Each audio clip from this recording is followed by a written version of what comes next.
Hey, IDs, I just wanted to respond to the really great discussion that we had this week on project management. I found that the Scott and the Vlad discussion is one of the most rewarding of the entire course, and I think it's really good because it gets right at the heart of some of the really important things that we face as IDs. So I think it's really good. And what I really like about it is the fact that we're kind of pulling it out of the context of instructional design just for a moment, right? And why is that? Well, yeah, I mean, it's just good to kind of, lift it out a little bit and discuss something that's a little bit on the exterior to our experiences and things like that. And as you probably can see, that a lot of the issues that we discuss here are in ID work too, right? And the project management principles are pretty much the same. They're not that different. When we go, whether it be software development, right? That's a big one. Construction's a big one, a big industry where project management shows up.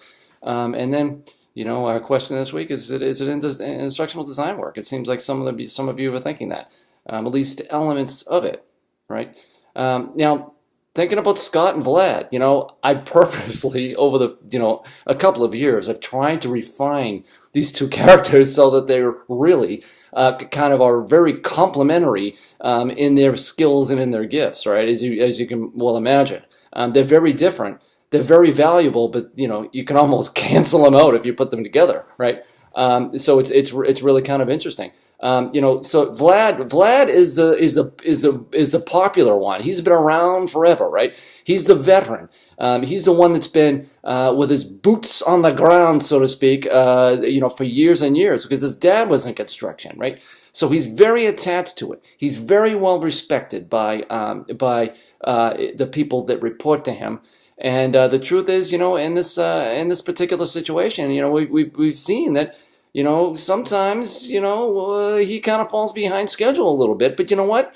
He's got the wherewithal to pull his crew together and get the thing back on track, There's something to be said for that, and then let's get the case of Scott, right? Scott's the guy that's right out of school. He's the one that's, that's gone into a program to train to be an actual project manager, right? He's got the credibility. He's got the paper for it, right?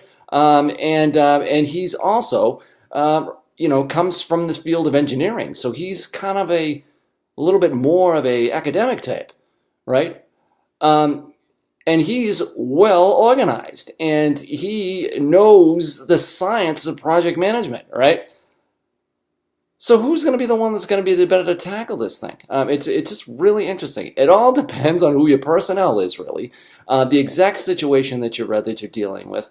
And all of those variables really that kind of that play in, and of course the social dynamic and how they match one another. I could see how some of the the workers that have been working with Vlad for a long time, and they see this young guy coming in trying to tell them what to do that's never swung a hammer. They're gonna be like, "Are you kidding me? I don't have to listen to him," right? So there could be something like that, So it's just a really good way of just kind of exercising your critical thinking and your thought process in terms of these things.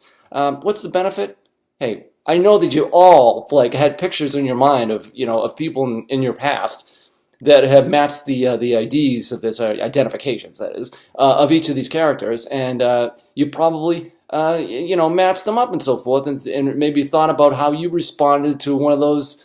There's analogous characters in your past. It's just good to get you thinking about it, and and going forward, I hope you'll be kind of reflecting on these two characters and this discussion going forward. All right, thanks a lot for participating in this, and have a great rest of the rest of Module 5. We'll talk to you soon. Bye bye.